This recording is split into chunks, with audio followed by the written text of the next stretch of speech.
جو شخص کسی کو ناحق قتل کرے گا، یعنی بغیر اس کے کہ جان کا بدلہ لیا جائے یا ملک میں خرابی کرنے کی سزا دی جائے، تو اس نے گویا تمام انسانوں کو قتل کیا، اور جو ایک انسان کی جان بچا لے تو گویا اس نے سارے انسانوں کو زندگی دے دی۔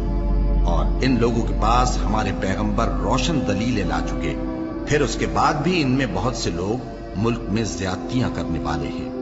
بخاری کے الفاظ ہیں، جس نے ذمی کافر کو بھی قتل کیا اس پہ جنت حرام ہے، اسے جنت کی خوشبو بھی نہیں آئے گی، حالانکہ جنت کی خوشبو 40 سال کی مسافت سے آ رہی ہوگی۔